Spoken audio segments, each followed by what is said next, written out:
horror fan best friends and ghoulish knights, and welcome to the 26th episode of Murders with Mertens. I am your host, Joe, and this is a podcast about horror.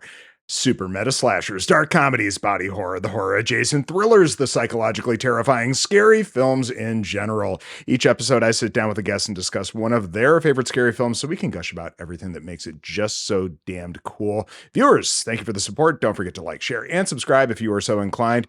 It all helps to get the word out and bring some much needed love to this little podcast. Audio listeners, the show is also available on podcast services around the world, like Apple Podcasts and Spotify. So don't forget to leave a rating when you stop by. Thank you. But enough about all that housekeeping. We need to continue on with this series themed around Scream. And to that end, I have the privilege of welcoming back to the show the legendary Mark Freeman. Mark, how the hell are you? All right. Busy day. Yeah. Going to my experience of this film, you know. Well, yeah. It's I just need to put a little caveat. I'm not going to class this as one of my favorites. There's a certain cameo I made that a little bit of a mistake on picking this. Yeah, that's okay. There's still some fun stuff to be had in this movie. No, not that it's bad, but yeah. No, not by any stretch. But yes, tonight's topic is 2000's Scream 3, directed by Wes Craven and written by Aaron Kruger, who would go on to write the U.S. version of The Ring. Decent reimagining of a movie there, or redo or remake or whatever you want to call it. And unfortunately, multiple Transformer films, and also Mark's favorite film of last year, Top Gun Maverick. Yeah, I mean, I guess silence means consent. Maverick, from the Transformers, right? That makes sense. Yeah, that said, decent step up from those films for sure. We're going to agree to disagree there. I'm not sure. But this film, Kevin Williamson was kind of tied up around the time that they needed to start on this one, and he had like story elements that they used, but they had to bring on a different writer. It shows it's kind of different. The camp levels have been boosted by quite a bit in this film. I've seen this film again twice here in the matter of a month, and I think like the subtitle should be "People get hit in the head and fall down a lot," because that seems to happen a lot in this film. Mark is nodding his head for those audio listeners. It's almost like they're in Smallville. Yeah, there's a lot of getting clocked over the head for sure.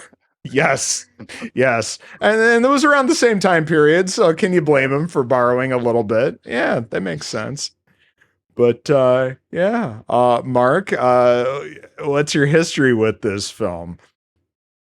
Well, I mean, I watched it back in the day, and I watched all of the other Screams back in the day. I remember enjoying the Scream films, etc. And when you were like, "Oh, does anyone want to claim any of the Scream films?" I said, "Oh, I'll claim the one with Kevin Smith in it."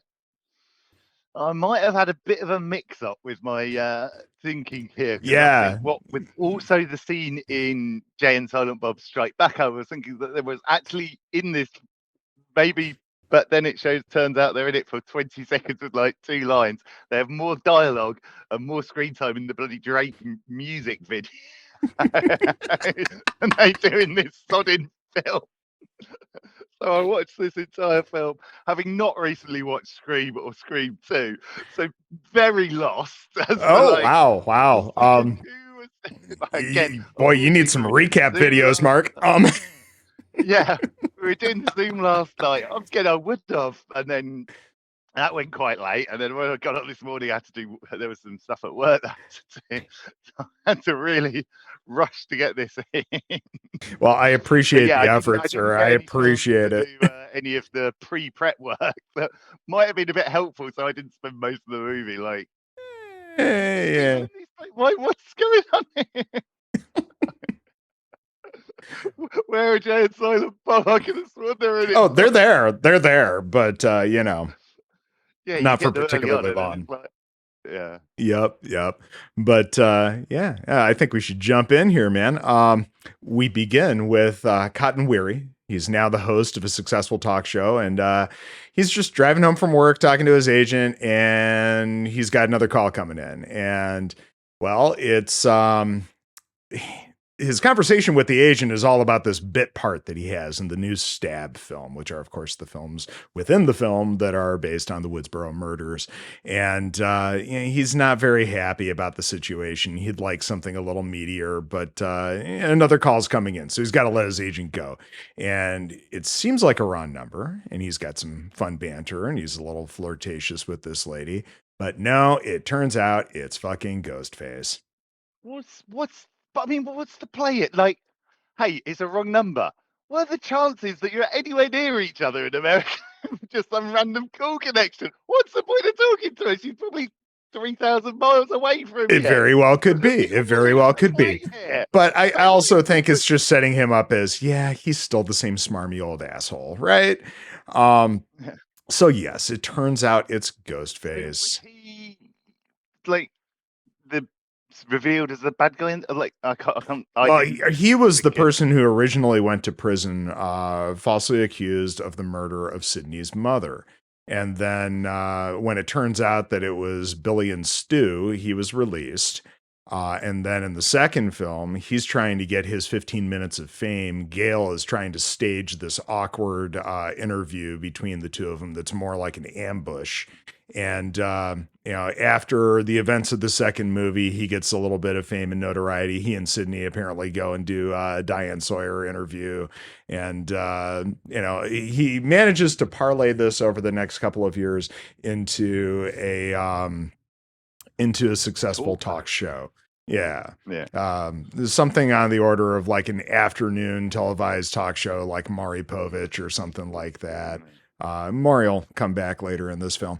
Um, the voice demands to know the whereabouts of Sidney Prescott. And Cotton, I'm not even sure that he necessarily would know, but he refuses to participate. And so Ghostface vows to kill his girlfriend, Christine, because he's actually in their house. It's a fun little setup because, of course, she's doing the stupid trope of blonde in the shower while the killer stalks.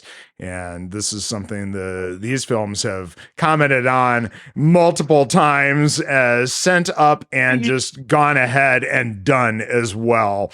But you don't get any nudity. Like, it's shot so it plays yes, that it's not actually a it's gratuitous tasteful. nudity. Yes. Again, well, you don't really see anything. Like, it's just a thing to shout. Mm-hmm. Like it's doing it, but it's not doing the crappy. Like, oh, we just need some tits at this point in the film because it's going to get more eyes on it or whatever. Like, it was. Yeah, that's something Yeah, they it was. don't really do in these films, and that's appreciated. It's so Yeah. ultimately, yes, Cotton. He gets dressed, and Yeah, then she starts she's getting ready walking for an down the evening with hallway, Cotton. but her feet are now wet.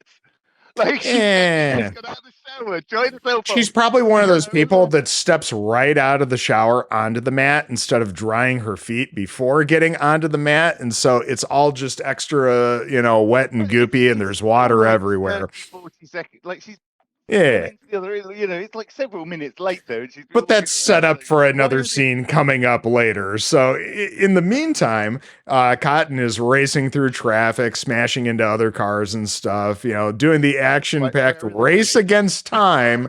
Exactly. They're dealing probably with the pileup that's caused the traffic jam that he's in, like a mile down the road, right? So yes. But We've also, got like, doesn't phone the police, doesn't tell you anything. Like, no, I think he's more concerned about just getting there and doing something himself because he's got to be, macho man of action. I don't know. But and it's again another really stupid, like, driving like that. The chances of him actually making it there to actually do anything is mhm, ridiculous. probably Like, pretty he should have slim. been.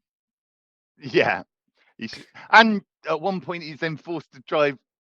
Like, he was going to be drive down another. So he's even then having to go round the wrong way round places. And Yeah. all the rest of And it's just while he's bullshit. doing this, we're cutting back and forth, between him and the house where we get that nice little close up of Yeah. the cut phone line. And yes, now we get one of That the was most what it was. 2000 bits of this film where the stereo in Cotton's office starts blaring some Creed because, they were a thing back then. There's a Creed poster later on as well, Oh, isn't there? yes, they are peppered throughout this film. They also get a song in the end credits. Um, So yeah, Ghostface uses the new voice changer for this film to great effect. He pretends to be Cotton, and then she really thinks that it is him fucking around in a scream getup, or stab getup, I guess. Let's, because meta. So, Um, like, that voice changer, like, that is some serious technology oh that yeah, did yeah, not exist at the time and barely not at exists now. all. I'm like, Barely exists now, complete but at algorithmic the time, voice at the time, process we thought, yeah, that could be possible. Sure. with tone and, like, breath and, like, hmm everything. Like, I mean, the voice changer in the first two films was, kind of a miracle enough that you would get that specific voice and not hear any of the rest of the person using yeah. its voice. But yes.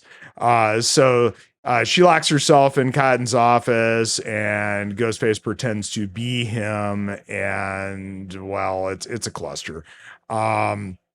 And it turns out, no, very, very much not Ghostface. She gives him a good kick in the face. Um, Again, people get hit in the head a lot in this movie. It happens. You cannot blame her though. It sounds like No, it was a no. game that they had done. Like he's done some stuff like this in the past, But etc. it Probably sounds not like to the it's more extreme. the real deal that she's getting here. And yes, he Well, no. rushes But home. again, it's established that he's pulled some of Yeah, his he's pranks he's maybe fucked around not with in as a stab severe way, pranks, and and she's yeah, and she's so getting that this is a it's little bit more perfectly extreme. believable that Yes. he's coming into the room. She's Oh pissed yeah, as fuck that she's he's just fighting gone for psycho. her life at this Yeah. point. So he rushes home, only for her to think that he was behind the attack. And also, there's a nice little touch that his talk show is playing on the TV in the background while they're talking here. And she's got him, at arm's length with a golf club. And as he tries to reason with her, Ghostface comes up behind her and stabs her in the back. And Because well, in this situation, backing out of a door is such a smart idea. Like we have, yeah, I don't walking think away she's a with your. fan of horror films at all. Because I think she was just completely convinced it was him, maybe that he'd just finally gone too far. But yes, she gets stabbed in the back, and then yes, Cotton, who's pretty roughed up at this point, Ghostface is like, you should have told me where Sydney was, and we get the title card, um, which is definitely evolved a little bit from the 4 years prior in the original film where it was super 90s. Now it's super 2000s, and just cut to Sid and her big dumb dog coming home from a walk on a dusty trail. And they've got locks and security systems aplenty. It's clear But that the she's got defense is herself a like bit of a fortress. 4 foot high, if not, it's like not even that, is it? It's like you can just hop over that fence. Yeah, It's well, like that's meant never. more for keeping vehicles out. Unless you're just going to ram it. It's the whole point of a Like, fence like what's that the is point to of having keep. a big lock on that bloody gate? Like, where you're just gonna go. No, I know it's got it's wires along the top, which has probably got sensors on, but it's not keeping anyone out. Like they're just stepping over the bloody thing. well, It's like again, that kind of they're not even security having to is meant to climb keep, over it. most people out. The people that really want to come in are going to bypass any security system. They're going to come crashing through that house. It's just like people that have all Yeah, but I sorts of could have security done with systems and like a locks good and another everything like else. But if they 6 have foot big, on that fence. massive patio doors or whatever, somebody's just going to throw a chair through it, you know? Um, but I could have just done with it being a bit higher, that fence. It seemed a bit eh, pointless having a secure fence that high. But Well, it's clear that she's living in seclusion here and she's got her little fortress. And she also works for a women's crisis hotline under some type of a pseudonym. Um, and they just leave her from there. That's all. We just get to know where she is. But we cut to Gail giving a lecture at a college in LA, and Gail has awful bangs. Awful bangs. And it's all anybody talks about in this film uh, when they think back to it, but there's good reason. That's not good hair. Sorry, Gail. I mean, it was the time I didn't even really notice. It's Everyone's just, hair was shit. Everyone's hair was a time period. It yeah, was just it's like, well, a lot of the fashion choices, it's all very 2000s in this film. It's a look. But yes, she's giving a lecture about, her career and everything, and there's, some people in the audience that, want to call her out on shit, but she's used to this. So she wraps up. She's informed that there's a detective there to see her. We're introduced to Mark Kincaid, who informs her that Cotton was murdered the evening before, and yeah, he's got some and information his he needs. girlfriend. It was just Yeah, like, she's kind of like left out of a lot of that conversation, and we'll circle back to that because there's some things I'd like to bring up with that. But yeah, he was murdered the evening prior, and he, being that she's like one of the foremost experts on the Woodsboro murders, he wanted to bounce some stuff off of her. And I love this whole "I swear on my Pulitzer Prize, which I plan to win one day," detective. When she promises not to say anything. That's cute. also like, yeah, let's just go and talk to some. I'm working with the police as a case of it's me. He says it that wants to work with her. It's like, what? Huh? Yep. Ask Yep. questions, yes. Like consult or whatever. Not like work Yeah, with I and give find, a yeah. reporter that much access to the case and the case files and Well, the especially everything. that much of like a tabloid style journalist too. Yeah. Yeah, I don't know that you really want somebody super involved like that. But there was a photo of Sydney's mother, Maureen, that was left at the scene. Of course she recognizes her, even though it's a photo from like 25, 30 years ago, because, she studied this woman, for years at this point, right? So then we cut to Sid finding out about Cotton and his death from the news, and she has a little freak out. Kind of sounds like maybe she drops her bag of dog food as well, and that's it. They just cut away from her. It's super You short and also quick. established that she's like a helpline caller. Yeah, It's yeah, good she's for got this crisis hotline that she answers, and that's what she's yeah. doing with herself these days. Hey, good for her. That's pretty noble. And then we cut to some Red Right Hand because you have to have the Nick Cave and the Bad Seeds song in one of these films. If you don't, it's not really a Scream movie, right? And it's like this weird, like alternate version of the song with slightly different lyrics. I don't know if it was recorded just for this or what. I've never looked into it. I don't like it as much as the original, but hey, you got to have some Red Right Hand. And that's to go over the top of the news media descending on the movie studio where Stab 3 is being shot. And there's all these shots of the set being super locked down. So that scene was just like, what? They're just trying to interview security guards that are trying to push them. Like, I know. Security This is guards that are very 2000s. This is very 2000s. It's just there to show you that the media is here. yeah, just running at security guards like with Uh-huh. microphones. It's like, Yeah, I know. I know. It's a thing. And here we are introduced to the set, which is now being shut down, and Roman, the director, played by the first ex Mr. Jennifer Garner. He's arguing with the producers of the film, Lance Henriksen and Roger fucking Corman. Yeah, what a legend of schlocky movies from the 70s and 80s. But this is where he wants to get the film back on track. And we get great commentary from Corman that was super, super relevant at the time because this was out not even a year after the Columbine high school shootings. And everything in the media, particularly conservative media, because Fox News was just getting started and up and running around then. But Yeah, there was so much talk about violence in media and its effect on people and so on and so forth. because because you You got don't to want have to a be talking boogeyman, about the right? actual thing that made that possible that you could easily fix. Yeah. And No, no, we're people not doing thinking, that, Mark. oh, No, no, no, no, that's no, not a no, no. possibility. No. We're not going to talk about the guns, but hey, we'll talk about anything else No. that we can fucking blame. The violent movies, are more Yes. responsible for Columbine than the guns. Yeah, Yeah. yeah. So yes, and I find it funny. The two producers are torn. You've got Lance Henriksen's character, Milton. I can't remember Roger Corman's character's name, but Corman's more on the side of, hey, we don't want this look for our studio and our film, and Henriksen's more of a, I've shot horror films for 30, 40 years, and we've never had crazies like this. It's never been an issue. But yeah, yeah, that's again very, very meta.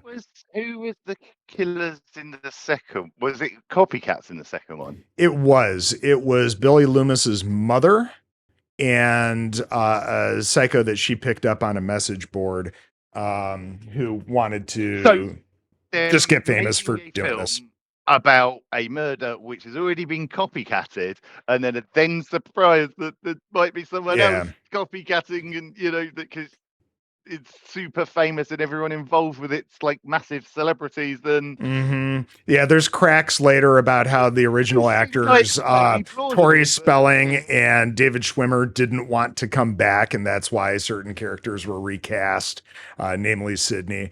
But yeah, again, very, very which timely. they literally say at this point, don't they?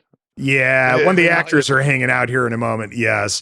At this point, yeah, the cast, you got Jenny McCarthy and I can't remember the actress's name. Last name's Morton, who plays Sydney. They're just hanging out on the front steps of one of the houses and just talking about the situation, theorizing who the killer could be. And the new actress playing Sydney is definitely taking it the hardest. The rest of them are a little bit more jaded. Um, and then we get Gail arriving on set with her awful bangs and a camera in her purse. but the Sydney one, and they established she won some kind of competition Well, or something. not so much that there was a competition, just that there were so many actresses vying for this part, and she was the one that ultimately got the role. Okay, no, I thought it was they made it. I thought they made some comments about a competition or something. I mean, But ultimately, yeah, that kind of stuff is, but yeah, there were like 50,000 people auditioning for this role, and she was the one that was selected. So okay. it's a big deal for her, but also, at what kind of cost. So yes, Gail's got this camera in her But purse. also Oh, I'm sorry. Go ahead.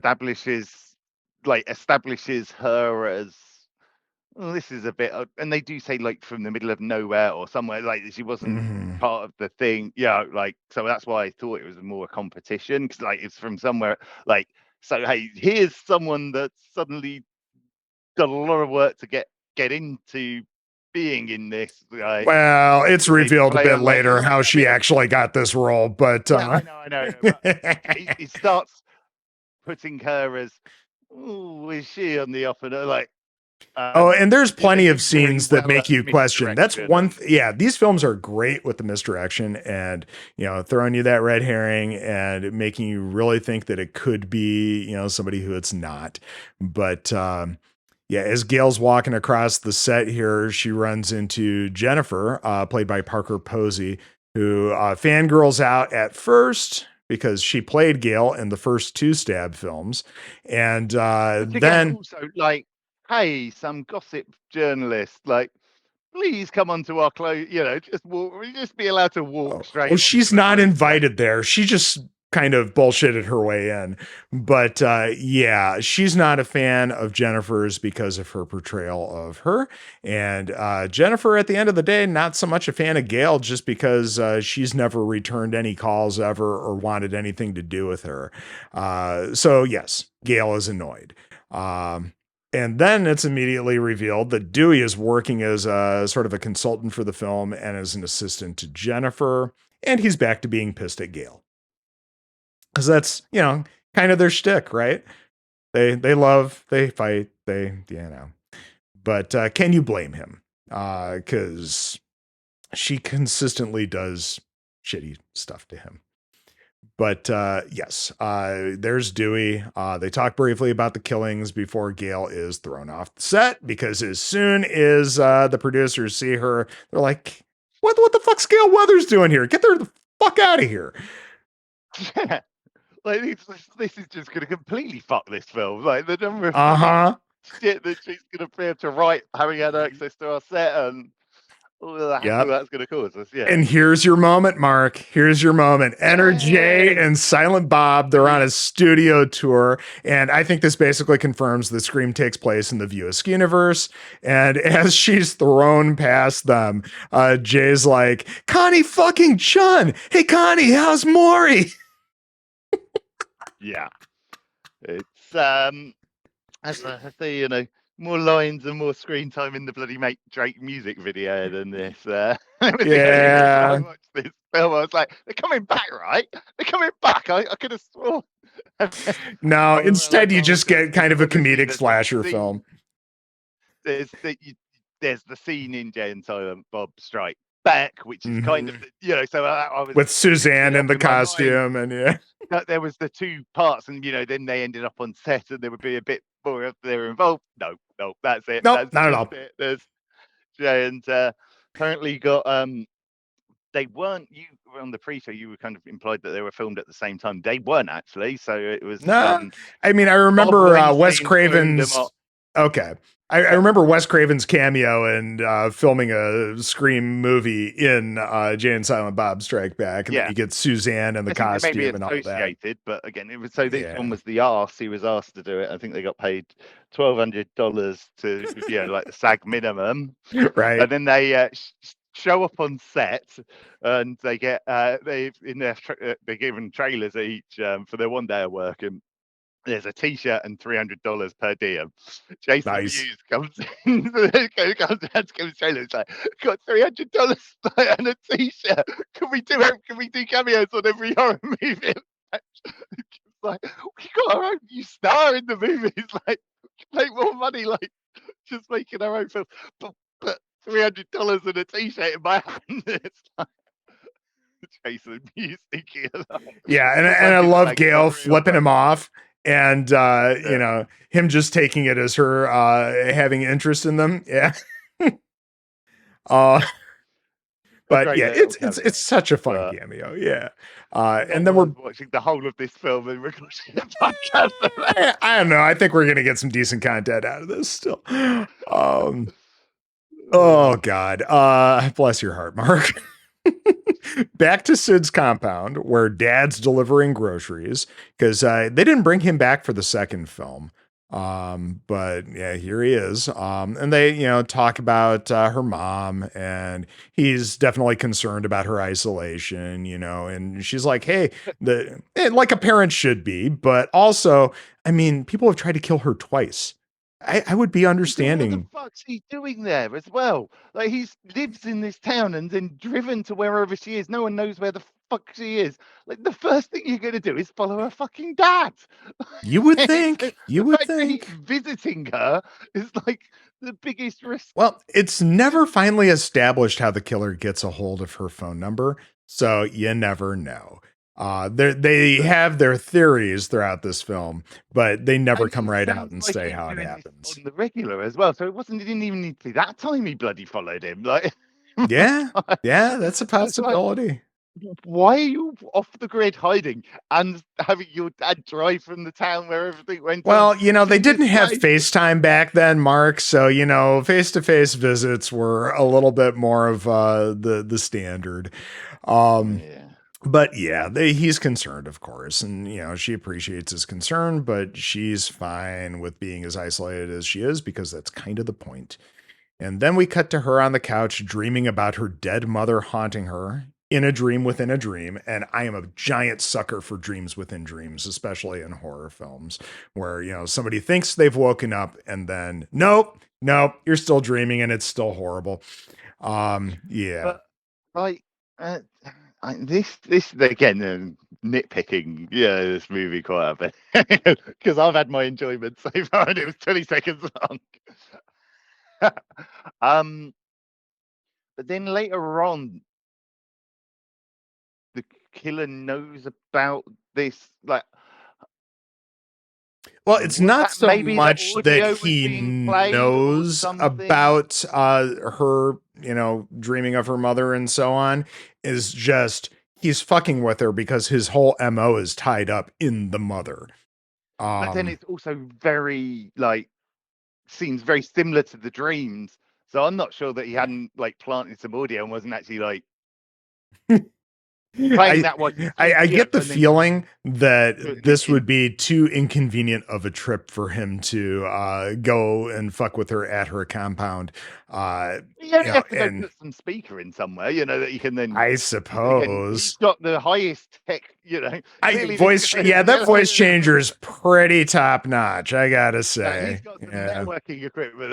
He'll be able to like Skype straight into that bloody speaker and play whatever he wants to it. Yeah, but she finally snaps awake from the other dream, where her mom turns into Ghostface and bursts through the window, and the window's fine. It's and we have all these weird cutaways from Sydney at her house where it's just like it's almost like you're in the middle of having a conversation with somebody and there's not a natural end to the conversation. It's just that the other person just walks away. It kind of has that feeling to me in the way that we But cut away she's not from having a Sydney. conversation with anyone. So No, it's no, not no. like What I'm there was saying a is no, just what I'm saying is the way that we leave the scene is like having somebody walk away from a conversation without a natural end to it. yeah, It's just yeah, odd. Um but disconcerting. Yeah, yeah, Mr. and then we're in the next day, and Sarah Darling, who is played by Jenny McCarthy, she's pulling up really quick to the production office. She's supposed to have a meeting with Roman to run lines or whatever, something to do with her character. And she pops into the office, and it's pretty empty. Um, and she gets Again, a at phone. this point, like when he bumps into the theater, like, oh, we're leaving, everyone else has left. You just nope out of that building immediately. Yeah. Like you go, Well, okay, so I'm far coming there's with only you. been Like, one killing. we'll I get it mean, together. two. It's again, there's only the one killing that they're concerned about because I mean, fuck Cotton's girlfriend apparently. But yes, the phone rings on Roman's desk and it's him calling to say he's running late. He's stuck on the highway, but he'll be there in 10 minutes. But he wants to run lines with her in the meantime. And she's pissed because her character is the second to die in the movie. And she barely has any time or lines at all. Also pissed about the situation of her character because of course she's got to be naked and she's going to do dumb stuff that people do when they're naked in horror films, and she's not exactly happy. Um, but yeah, uh, Roman keeps going on, and it's very soon revealed that the killer, or that the caller rather, is actually Ghostface, Not and a good she's night, about to be spirit. yeah. And ultimately, she's about to be killed off early in this film as well. Again, as the second kill. Oops, I mean third. They're trying really hard to go into the kills are happening in the order of the script thing. But And yes. I mean, I know it's horror movies, but it's, and running up the stairs like that, panic, whatever. Oh yeah, yeah. But Because she walking into a room Well, where there first, is before she yeah, does that, she walks out to the front door and she sees the shadow of somebody on the door coming in, and she freaks out thinking it's the killer. But then she goes into the room with the all the security guard. 37 ghost face costumes and in a row.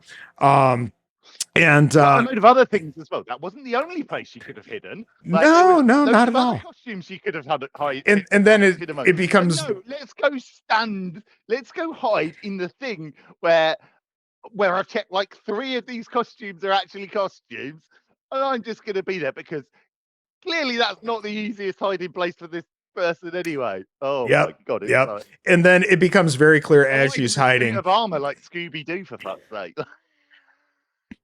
I mean, that would have been fun. But then it becomes clear that the silhouette that she saw was the fucking security guard coming to shut off the lights and Yeah, lock up. So if she had just gone to the door, she would have been fine. Again, stupid yeah. horror movie tropes and stupid horror movie I mean, he does also characters. announce himself as well. Like he does. So Yeah. he says Any something. anybody left? Turn off the lights. We're Yes, locking up. yes, yes. I know, please, no. That would have been so simple. Yes. No. No, No, that I'm just doesn't going to happen. hide amongst the killer effect. Because Yup. he was the killer. And of course, the real ghost face pops out from the line of ghost faces and kind of You see pushes the the whole shoes. rack. And She yeah, glances across and sees the shoes. yeah, And they always have to do the step down with the boots. Yeah, that's a classic ghost the face. boots come into it later as well. Yeah. Oh yeah. Yeah. And he chases her around the office and she keeps grabbing prop weapons that are like a rubber knife and some other stuff that are having no real effect on him. And ultimately, yeah, he throws her through the glass on a door and then stabs her in the back and she's done. It's Yeah. not I mean, much the of way a she goes fight. into the glass, it looked like that would have bloody cut her stomach open anyway. But Yeah, you don't see any of that. but But then you see basically it, he like you go finishes in her and you off. can see, and then you go in and there's no glass. Yeah, it's clearly Right. a cut there and all the rest of it. And it's like, oh no, you didn't get killed that way because no, they need to kill her by stabbing her as opposed to Yep. having the glass So take her out or whatever. yeah, and I seem to remember it was the glass, but apparently not. No, he finishes her off with No, a knife in the back. Um, no, there's so clearly no blood. I did check. There's clearly nothing. Like she wasn't actually didn't look although like there she is had a shot cut of the her door into it. later on with just blood running down from the glass on That down. So I don't that's know. out the Probably a glass. combination of the two factors. Yeah. So then we cut to Gail and Dewey at a restaurant waiting for their coffee, and they're just kind of talking things out. And it's revealed that she hung out with Dewey in Woodsboro during his recovery, but eventually just kind of left him behind to continue her career because she got bored. Well, no, she got 60 like minutes big too. offers. She Yeah. got big offers to go on big shows, Which like did not ultimately work out for her. But yeah, and he's they bitter, got offers. but he's It wasn't bitter just it because wasn't of like it. she just buggered off with no reason. Yeah, yeah, but he's definitely bitter about the situation and Yeah. holds a grudge.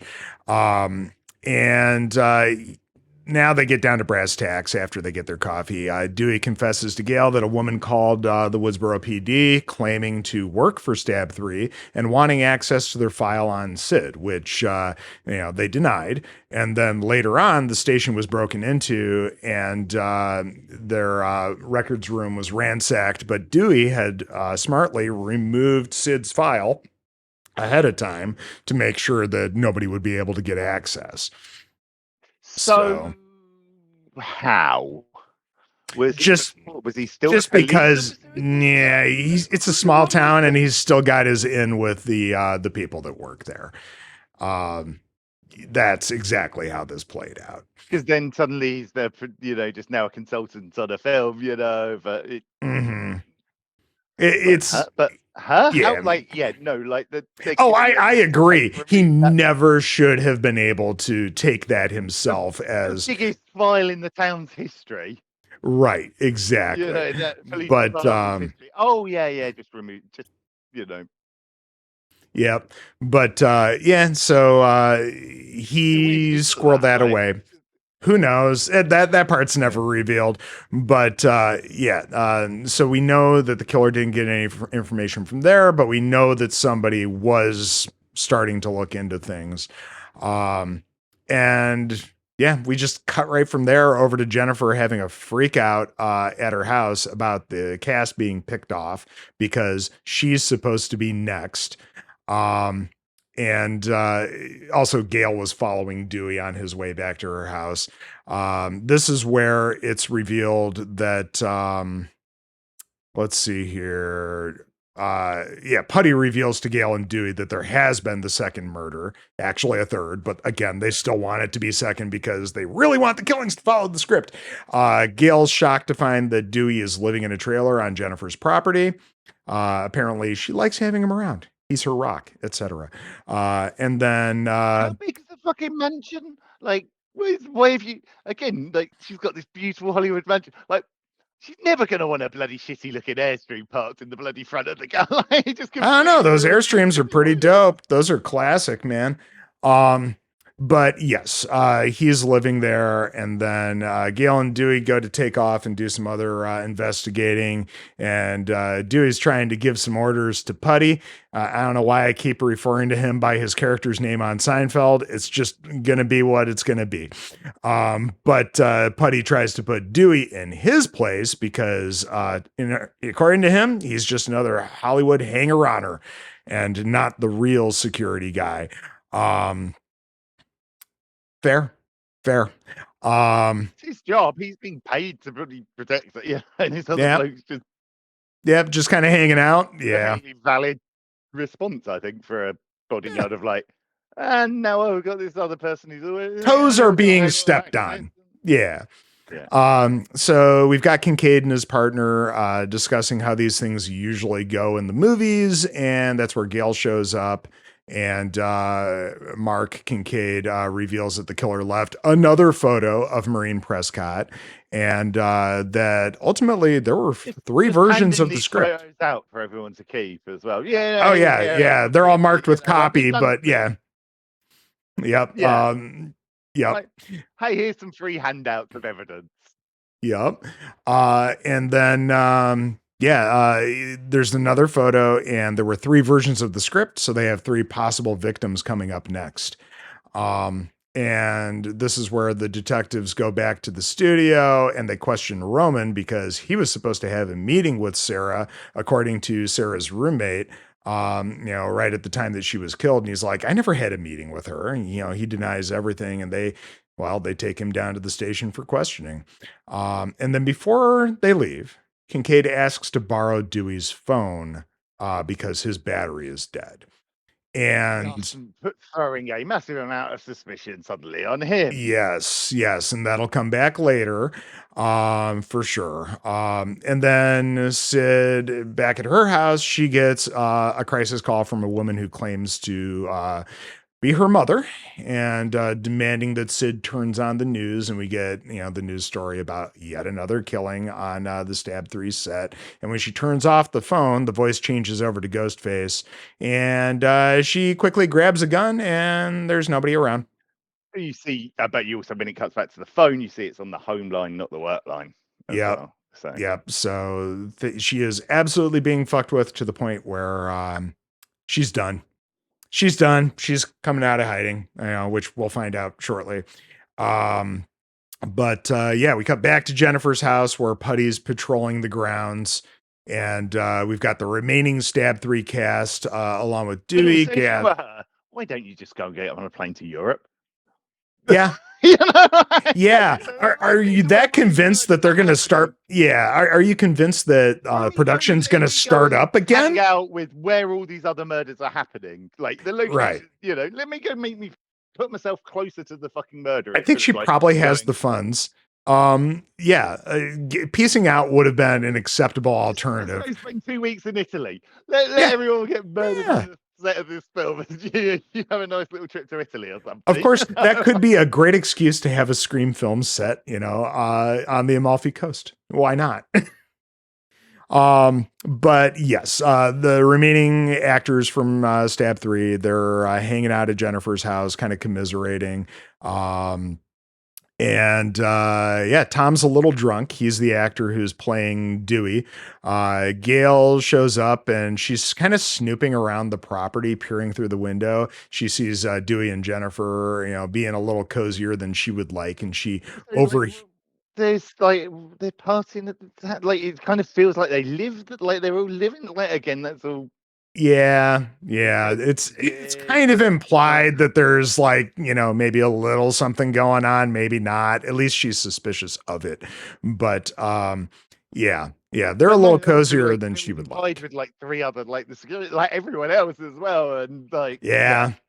you know, But no idea yeah, what the hell was going on in that house. she overhears Dewey talking about her, both the good and the bad. And that's when Putty finds her crawling around outside the house and brings her inside. Good security guard.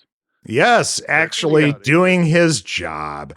Um, so actually, she was coming there to tell them that Roman was released from custody and that the calls from him to Sarah in his office came from a cloned cell phone. She also brings up how they can't find any info on Sid's mom from the time period where the photos were taken. And Dewey and Which Gail also like there realize, was oh, a sorry. there's a 2 year period where there was nothing but like Mm-hmm. people have crawled through this woman's life.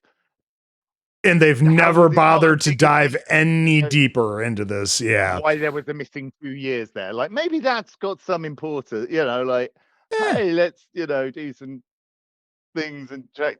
Yeah. it was the 70s. Everybody's got a couple of gap years there. So yes, But people doing have written books on this. It's like in this world, etc. People making careers out of it. eh, The people making films on it. Like the number of researchers that must have really looked into this woman's I life. mean, I guess they didn't think it was that important. I don't know. But yeah, Dewey and Gail realized that Sid's mom's And again, photo at this was point, it also then sounds like being presented to the characters sounds like new information to them that there's the 2 years been missing as well. No one's like, oh yeah, we always wondered about that, or what? Like nope, this is brand new. something of Brand new. I think they were more concerned about her gruesome murder, and not so much that she might have anything to do with her own murder. Um, but yeah, this is where a few moments ago, when they were looking at this new publicity shot of Jennifer's portraying Gail, they realized this photo was taken in the same place as one of Maureen Prescott's photos. These photos are from the studio's backlot. Dun dun dun, and yeah. yeah. Also, that's like suddenly like what the fuck with the detective? Like certainly with all the stuff that he's like how much he's into his films and like which established later on of like like even I would probably recognize half of the streets on backlots or whatever. Like there was a sort of like you wouldn't recognize the Maybe backs not. of the like. Oh come on, you've seen them because they've got like they just reskin it. You I don't kind know. of It looks like the and you've outside got of an apartment building, Mark. hmm, I don't know. I think but it's again, just but like the because the people shot that is are involved conveniently here, lined up to be exactly the same as the other one. yeah. And that's where we're going with this, I guess. We've got Putty back outside. He's still, doing his job, except Wait, in the most also like obnoxious way, just barging into Dewey's Airstream there, stealing his just spare going back change. to the point I was making there, though, actually, we were saying like in general, like other backlocks or whatever. No, actually, they're freaking on that backlot. They're walking down that bloody street every day, and they don't recognise it in a flipping photo that's left on a dead body. It's not like they've got Again, it looks people like the or the outside of detectives any coming apartment in to building. walk through and go. Wait a second, those buildings look exactly like this photo that I'm holding in my hand and giving out to every person I I meet. know. Well, see, that's how it's just, convenient enough then that we have Dewey and Gale to save the day. Um, but, yeah, we've got Putty again continuing to patrol the grounds, except he's being extra nosy with Dewey's trailer. He gets a phone call from Dewey. And as he's, poking through the trailer, he's stealing his spare change, being an asshole to him on the phone. And then it's revealed, nope, it was actually Ghostface with the voice changer, pretending to be Dewey just to distract him enough to knife him and hit him over the head with a frying pan a couple of times. I Yep. mean, again, kudos People to the get guy. hit in the He does head not. and fall on the ground. He does not go down easy. Like Ghost is actually No, really he's a gets pretty big dude. He's a pretty big yeah, dude. yeah. Yeah. Like stabs him and like just gets up and he's like, oh shit, what do I do now? Like, Yep. it doesn't And happen then before. And from this point, we get like one of the best sequences of 3 jump scares in a row that's fucking funny, where Dewey's inside and the front door just kind of blows open and he's startled and draws his gun and then turns around as he's surprised by people coming in from the pool. And then yet another jump scare of Tom coming up behind him. He almost shoots Tom, for crying out loud. It's when the film's funny, it's funny. It's good. And then immediately he's like, "Don't panic." And then, or no, wait, no, that's after Putty drops dead in the driveway right outside the doorway. Dewey goes out, checks his pulse. He's another convenient. Like, this has been absolutely. And again, Ghostface doesn't confirm the kill. Like, I would have done, like, just leaving people still alive on the ground. Like, well, you know, he's got to fuck around with the house for the gas leak and everything else and deal with cutting out the lights and all that shit. So, yeah, Dewey's like, everybody back inside. He locks the door and he's like, "Don't panic." And immediately the lights go out and everybody screams. Yeah, they run out to the pool and we get that perfect 2000 moment of a cell phone going off and everybody checking because it's the same ringtone as everybody else has. So these films are always perfect in the way they portray technology at the time that it is taking place. You know, you had everything from the first 2 films. We'll get into it in later films with, streamers and everything else. But yeah, that moment in 2000 when everybody was just starting to, like, everybody was finally starting to have their own cell phone, because it was not as much of a thing until around then. But yes, when a phone would ring, everybody would panic that it was theirs. It's perfect. And then they realize, no, the fax machine's ringing. Machine. Yeah. It doesn't have a ringer like a freaking cell phone, but no, not at all. But yeah, the fax is starting to spit out script pages describing the scene that they're in. And they're all freaking out about that. They run outside, except Tom. Spill on this as well. Like, Christ almighty, he's only doing 1 sentence at a time. It's a bit bloody wasteful, yeah. At least put 2 sentences on each fax. No, he's got to draw it out. It's got to be suspenseful, Mark. Come on. But yeah, Tom. Like 15p a pop, you know. I don't think he's worried about that. But yeah. There was a time back in the day when we were very concerned about, sending how many pages we were making as far as making copies or printing stuff out or sending a fax or the minutes that we were using on our cell phone. Oh, it's a different world now. But Tom, the guy who's playing Dewey in Stab 3, he's a little drunk, as we've established, and he decides, well, he's going to find out how this ends, and he runs back inside to grab the page. But he doesn't have a light source to really see what's going on, and he grabs a lighter in the kitchen, and the person, well, something about the people that survive are going to be the ones that don't smell the gas or something like that, because smell the gas. The first person who smells the gas. Yeah, something like, well, regardless, because it's all like one person can survive, and how's the one person going to survive? And it's the person who smells the gas first. And of course, he used the lighter to light up the page so he can actually read it. And he looks up, and everybody looks at him, and we have an explosion that's far greater than it has any right to be in this film. It looks awesome. Model, and clearly models when it comes to of course, but it looks great. It is like a pretty epic explosion, and it throws them all kind of over the rail and down the hill. People are tumbling forever, just endless tumbling, banging their heads. Banging their heads, yeah. People getting their heads hit. It's a thing that happens in this film. Yeah, it's very necessary for this film for sure. So yeah, they get flung down the hill. Dewey pops up, hears both Jennifer and Gail calling for him. He looks down the hill some more, sees Gail down there. She's calling for him. And then he sees Ghostface pop up right behind her. He fires at him, saving her, and immediately falls down the hill again. This film is 90% head injuries and people falling down. So he gets down there. She's all right. They almost kiss, but then Jennifer pops out of the woodwork. Oh, and she's mad as hell. And she basically attacks Dewey for leaving her, smacking him. Gail in turn punches Jennifer, and we get that lovely exchange of "my lawyer liked that," and Gail saying, "not as much as I did." It's awesome. I love Gail. She's kind of an awful person from time to time, but she's also wonderful. With where it was shot, Yeah, that can't feel good either. But no, but yeah, I mean, of like just landed in exactly the same place as Ghostface had landed like 2 seconds. right. Got that camera shot set up, so let's reuse it or something. Yep, and then exactly the same position, exactly the same thing. Yep. And then Angelina shows up from here and she's a little out of it. Yeah, the other three have their suspicions about her because, where the hell was she?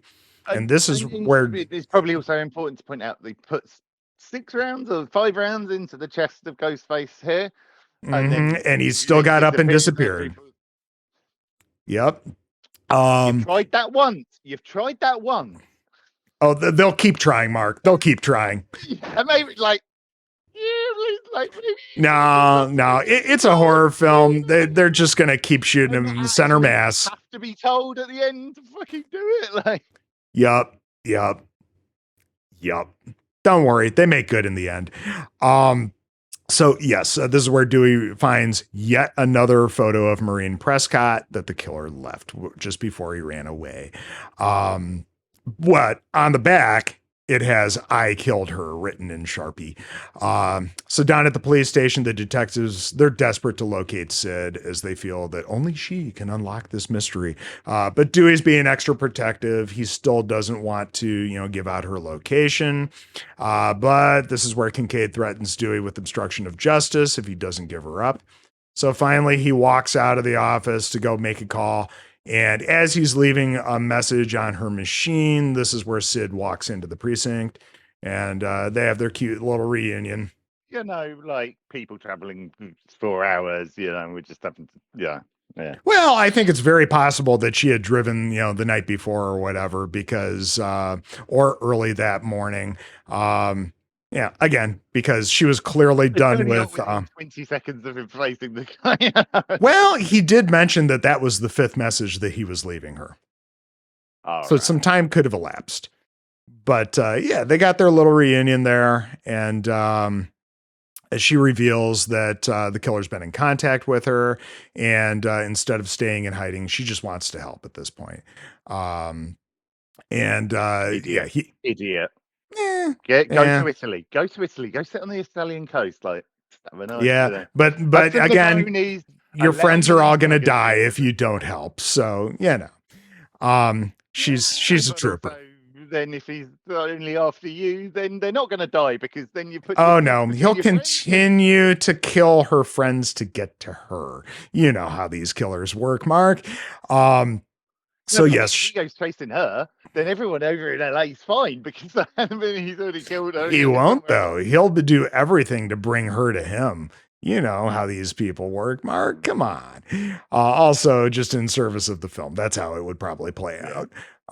But yes, Dewey introduces Sid to the detectives, and they kind of wonder how they got her number. And well, it may come down to Dewey's phone. There's that great really, do you have Sydney's phone in your memory? And he kind of looks up into the side a little bit, trying to remember her number. And he's just like, in your phone's memory, you fucking idiot. But again, cell phones new, not. Yeah. It's again, it's. Although the cell phones used in this film look old as fuck compared with what we were rocking in 2000. I don't know. That's weird to me. But regardless, it's a funny little beat. And he's like, oh, yeah. And well, who's ever used your phone besides you? And he says, well, Jennifer and Kincaid. Yeah, I was going to say, Jennifer's clearly got to be on that list. And probably everyone else. Yeah, exactly. What the fuck, and who's living there and why he's out in a bloody Airstream in the garden. Uh-huh. The trailer's rocking. Don't come a knocking. Sid sees her mother's photos on the walls, and she wants to see the studio where they were taken. So yeah, they just decide to everybody, let's go to the studio. Not let's put somebody into protection. No, no. We're just going to drag all these people out into We're the gonna go open to and the use them studio, as then we're gonna all bait. go split up and go do different things. And Yep. Yep. Because of course they're going to split up. It's a goddamn horror movie. And oh, do people split up later in this film. God. But yeah, enter Martha Meeks, Randy's sister, who has a message for them from beyond the grave. Uh, here's where Randy lays down the rules of the trilogy. And I love the little beats of him filming this because he thinks he's probably going to die in the previous film. So he's doing this as a way to protect his friends down the road. And just the little back and forth between him and his roommate because he's locked him out to take the moment to film it. Yeah. It's funny. But also, like, have that be sent to them at the time of your death. Like, maybe they need to know, that information might have been useful before the shit starts happening. Like, So what's coming. yeah, apparently he didn't get the opportunity to put this in an envelope and send it out or anything. And I'm sure his sister found it as they were going through his personal effects after his death. Happened to find it when the killings start and all the rest of it. It's perfect timing. I don't know what Martha's doing on this backlot personally, but she just into this backlot and it's just got her own office with a TV now. Exactly. Like, she shows up at the perfect fucking time. But yes, we get the rules of the trilogy. 1, the killer's going to be superhuman. 2, anyone can die, even main characters. And 3, the past will come back to bite you in the ass. And yes, absolutely, this kind of shit does play out, except for really main characters dying because, well, future spoilers. People survive. So make more Scream movies. It was making the money. Well, and they really didn't until over 10 years later. So I don't know. But Gail heads off to chase down a lead, and she runs into Jennifer outside the studio's records office, who wants to stick by her side. This great little exchange about how, the killer's after me because I'm playing you, but he's really after you. So I'm going to stick by you so that when he kills you, he won't be killing me. Yeah. And then Q walking up to this, is this where they walk up to the records office?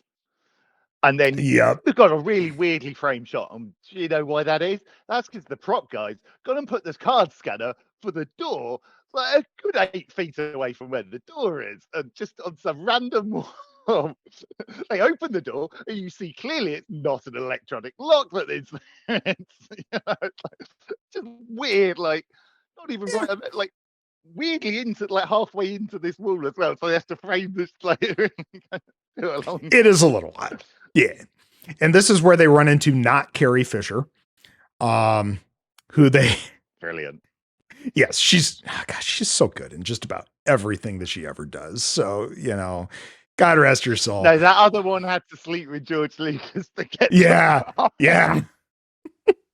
Yes, almost got Princess Leia. Yes. And she's smoking like a chimney, like Carrie Fisher famously did.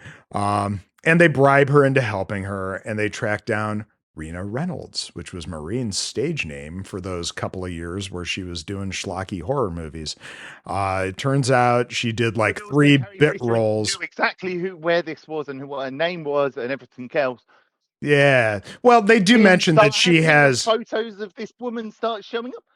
Well, I don't know that photos of this woman were being, waved in front of Carrie Fisher here. Well, sorry. Out about 20. Like, they're floating around that set like no one. I don't know. I think she lives her life in this basement, just chain smoking and, waiting for random people to run through. She's seen, I'm sure she, like, the fact that she knew exactly who this person was and what name it was under. Like, hey, it took $50 and a $2,000 ring to convince her to help. So. Yeah. But they basically get the information that, she was a bit player in 3 horror films that were produced by Lance Henriksen's character, Milton. And they move on from there. where Sid's hitting the restroom and she finds Angelina She hiding in sees, one of the no, where stalls she sees where we the get the boots reverse under the door and boots. someone Yep. stepping up onto the toilet. Yep. And then It's the finds open the reverse of the doors first film. with a knife, a ghost mask, and two cell phones. Mm-hmm. She's got two Yeah, cell phones basically there. everything you would need to be the killer. But no, she's just trying to, take a few bits of memorabilia because she figures she'll never get a role like this again. Super, And super also, like, suspicious. an actress like that, why is she wearing like heavy work boots, like to a No, film chunky set? boots like that were in vogue at the time, Mark. Oh, right, okay. Oh, yeah. So I don't blame anybody for wearing footwear like this in this or the previous two movies because big old Doc Martens were in vogue. Um, Again, interesting fashion choices Just buy of a the late different color 90s, one. early Like, they 2000s. don't look like the killer. Like, just buy the red ones, the Right. purple ones, or Yeah, but whatever. black goes with everything, Mark. Come on. So yes, she runs off and Sydney kind of follows after her. I think she dropped something or something like that, but Sydney was trying to One of chase the two after cell her. phones, I think, or something. Yeah, something like that. And she kind of stumbles onto the Woodsboro set for Stab 3. And she's kind of hit with the feels and she goes off to explore the set of her own home, which is just Pulls out a meticulously gun. A little recreated. gun, right?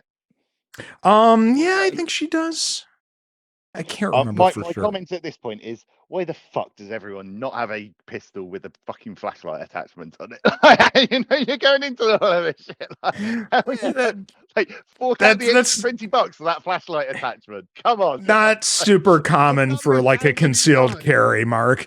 Um, not super common, But if you're one but of these people, you splash it out for that extra flashlight attachment. I guess. But yeah, she's of course attacked by Ghostface on this set after we get all these fun little audio cues running through Sid's head from the first movie. And they chase each other around the replica of her house, and he also uses her mother's voice here to taunt her. And she basically dives out of a window trying to get away from this situation and lands really hard on the fake grass. Um, but But this you is see where it's fake grass, so Dewey you and see the that it's cops and not. everybody else rush in, and Ghostface is gone because, of course, he is.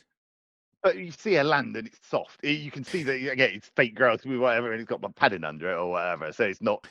It wasn't Yeah, actually. You see, like I it don't know that painted that's goes. necessarily that way to provide cushion, but more so to provide the illusion of grass on top of soil Yeah. and not just being completely flat like somebody rolled out fake grass on top of concrete. No, but I mean, she But does like. It's probably for the stunt. It's just left in from the stunt itself yeah, or whatever. But regardless, she lands pretty hard there. And this is where Kincaid takes her back to the station for her protection. And then we get Roman in Milton's office arguing with him. And as soon as Gail and Jennifer burst into the room here to confront him about Rena Reynolds, he sends Roman off. There that evening was a planned birthday party for Roman. It's his 30th birthday at Milton's house. And he's like, "Hey, don't cut the cake without me or whatever." And but he wants to get him out of there because are they father reasons. son? What was their It's relationship? implied. It's implied But it. that But then it's when going to Rena, be because ruined later on, yeah, we get right? into the story. Milton talks about how, he knows who Rena was because, like a lot of young girls in the 70s, he would have parties with, big influential people at his, big old mansion, and girls would get passed around. Especially girls who were looking to advance their careers via these methods. So yeah, I'm really surprised that didn't get cut, considering who put out this film at this time. yeah, at this point, the Weinsteins kind of felt like they were untouchable, right? Right. So, yeah, they never thought that this would be, yeah, more real than it is. Um, Also, he's got like usual Scott, he's quite high. His office is quite high up, right? Mm-hmm. Sealed windows, Yeah, clearly sealed windows that he can't open. Outside one of them, there is a diving board. that's fucking Did you funny. know? Yes. It is, but it's also like, I was just like, Yeah, it's huh? I absolutely buy it for this kind of character because Oh he's yeah, portrayed as like a Roger Corman caliber producer, which is fucking hilarious because the other producer is played by Roger Corman. But yeah, this is where he just kind of spills the beans on basically what went on in the 70s.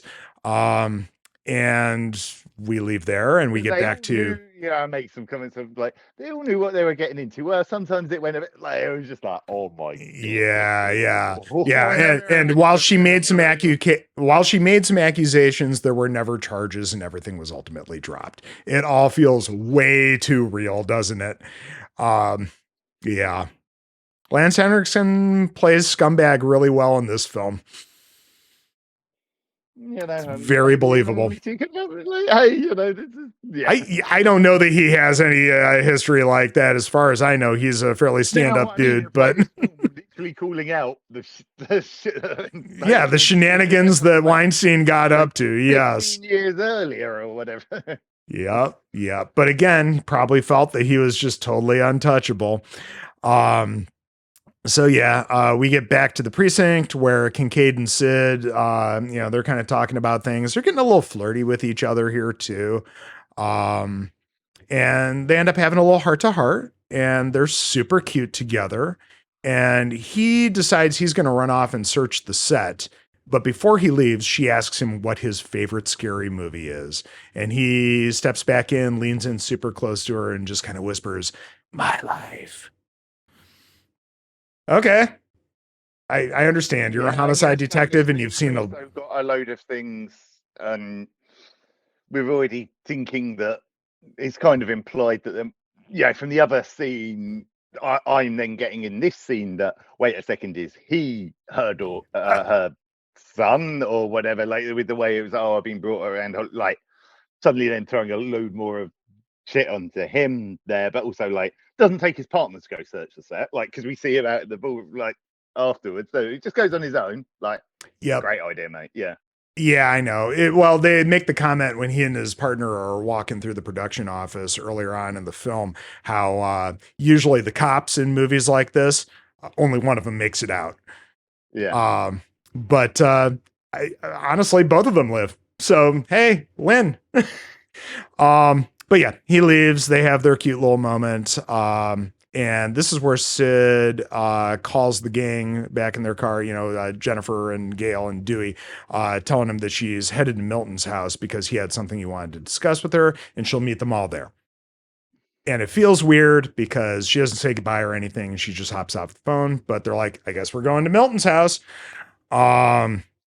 And yeah, they get there, and Roman reveals that he never invited Sid. So we know exactly what's going on at this point. That was Ghostface using Sid's voice.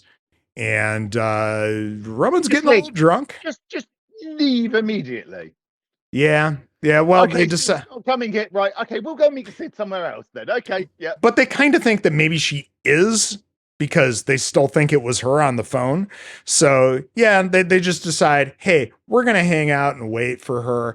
And this is where Roman and what's her butt decide, hey, we're going to look for the screening room.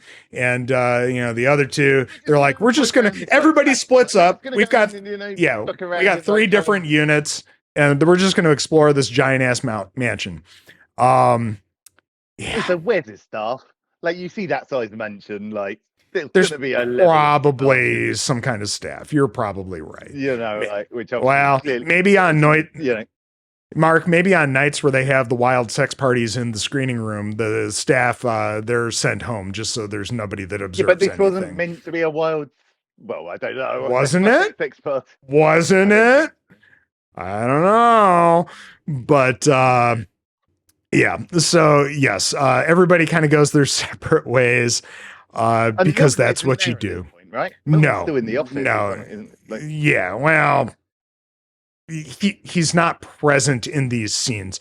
So everybody splits up because that's what you're going to do in a horror movie. And Gail gets suspicious about the Fair enough, like, situation how have they got into this bloke's house when he's not there? It's like, just walk into this massive because living room Roman, well, straight as remember, well. Milton set Roman to his party, basically saying, "Hey, don't cut the cake without me." So it's implied that Roman was going to be either setting things up or just there waiting. I don't know, but this is where Gail gets a little suspicious about the situation, and she asks Dewey to call the number back that Sid called from, and a phone 5 feet away immediately starts ringing, and they open up a cabinet or something, and there's a cell phone, a voice changer, and a ghost face costume. Oh no, the killer's inside the house. At It's which so point you're not dumb. like, It's wow, this so tastes dumb. really good. Right, Yeah, I'm going it's straight down Apple with this shit. Like, I'm fucking clearly you can't have patented this shit. yep. Let's go through this. I'm going to be set up for the rest of my life with this kind of tech. Oh yeah. Oh yeah. Um and for some Also, reason at clearly this has point, extras of this extremely complex, completely nearly oh yeah. impossible tech. Like, Hey, when you're just buying leave everything one, why lying not around buy to be two? found. I Yep. mean, leaving, and that's clearly set up to be found. Oh yeah. Yeah, But just to make sure that everybody's suspicious of everyone else. Um so yeah, they discover this shit, and for some reason, Gail and Dewey decide that they're going to split up to find the others. Because by all means, at this point, yes, make yourself an easy target. Gail heads down to the basement where she discovers Roman's body in this casket, and Ghostface. no, someone stands at the top of the stairs, like with the light for fucking forever. While the other, well, he's down there, don't they? And it's just like, There's a what are you lot going doing? on What are throughout the you rest of this doing? movie. What are you doing? Why are you standing at the top of stairs? Like, he just, Oh, yeah, that was don't Jennifer when leave Roman me went down alone. there to poke Yeah. around. And yeah, when Gail discovers his body, that's where Jennifer bursts out of her hiding place, and they race off scared as fuck. And yeah, Ghostface attacks the group, and everybody's running all over the place. Oh yeah, Gail and Jennifer discover Angelina popping out of a hidden passageway that she found, and when they all freak out, Angelina decides, hey, fuck all this. I didn't fuck Milton for this part, she says, to get killed along with second rate celebrities like you. And of course, this is where Ghostface stabs her. And we get that awesome shot from the top of the stairwell where Gail and Jennifer are looking down, and there's Angelina's body looking up, and you see it dragged away. Um, that's cool. I like that one a lot. And But also, like, there's a little bit of like, could still be an accomplice, could still, yep, be a setup of yep. why was Ghostface dragging that body away? Like, there was no this certainty to do that. If there Yeah. wasn't, maybe there's something else There's, going on here. there's probably theories out there about Angelina being the second killer. That would not shock me, even though it's never explicitly said, even though it seems fairly clear, if you're just taking this film at face value, that there is only one killer this time around. You never know. You never know. It seems just way too convenient with her at certain points in this Again, I'm film. not saying it was within the film. I'm saying at this point in time, seeing, she dies away from them, whatever, like, and then gets dragged away conveniently out of sight is like, Mm-hmm. why have you just shown us that? Like, Yeah. why would go, like, what's good? Like, you never see the body posed somewhere or done in afterwards. Yeah, there's no tableau or anything, is there? It's like, he literally had no Interesting. reason to move that body. But also, this is where the girls end up finding Dewey and Tyson, and Ghostface, even though he was downstairs, is suddenly upstairs, and he's fighting with Dewey. Um, it, It's interesting. And I know there's secret But he's got the passages all tunnels throughout and the this house. stairs and And the tunnels yeah, and we're meant to believe he can get around pretty easily. And Ghostface punches Dewey in the head and he goes down like a sack of potatoes. And then he runs after Tyson, who's wounded. And Jennifer finds a secret passage at this moment as well. So we get Ghostface chasing Tyson down this hallway, and Ghostface just grabs the rug and literally rips the rug out from under Tyson, and he falls fucking hard on this wood floor. tile. No, it's tiles, isn't it? I think it's like. Yeah, Sure. Tyson. Yeah. Which is going to hurt a lot more than wood. Like it's the terracotta tiles. That is gonna. Ooh. Yep. And then Ghostface basically throws him off a balcony, and we don't see the death. We just see his body later on, but that couldn't have been pretty. He stabbed him as well already. Yeah, he was already wounded. Yeah. But Jennifer sees some of this happening, and Ghostface chases after her.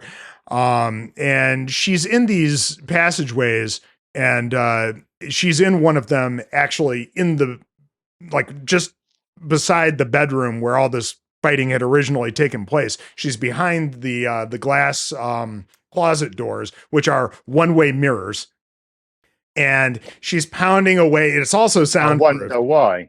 Yes, for yes. Camera crew's probably been set up behind there more than once. Yeah. Or just Milton on his own. Just on his own, doing things.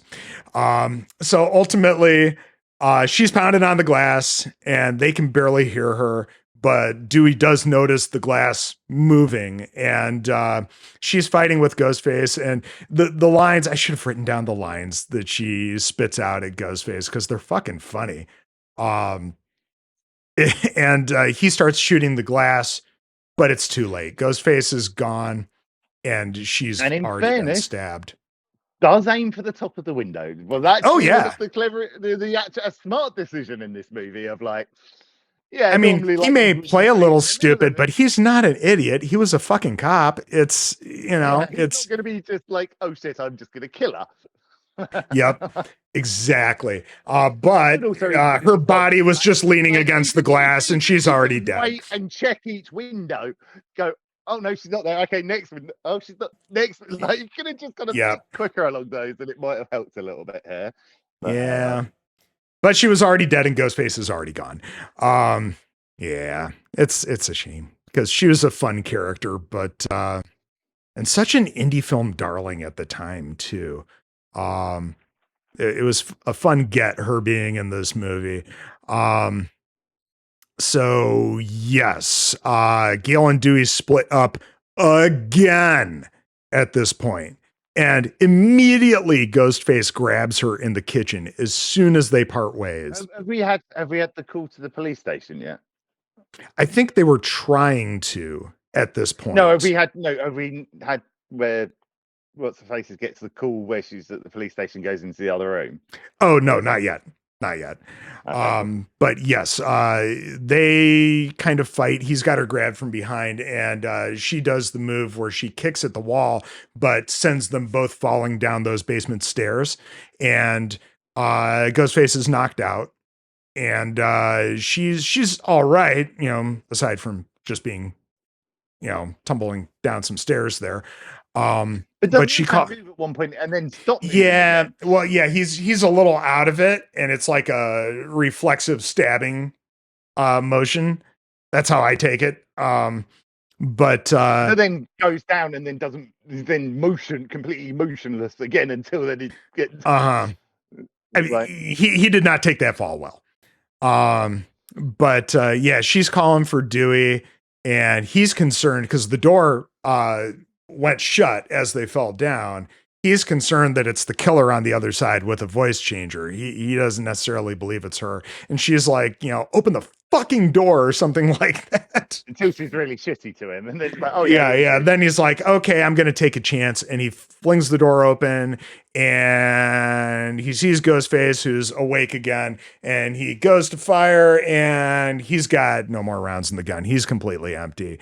And instead, Ghostface throws the knife end over end at him. And this was in the trailer. I remember the butt of the knife hits Dewey square between the eyes and it knocks him out. And he heads down, falls down the stairs. Again, people getting it hit in the head and falling down. That is this movie.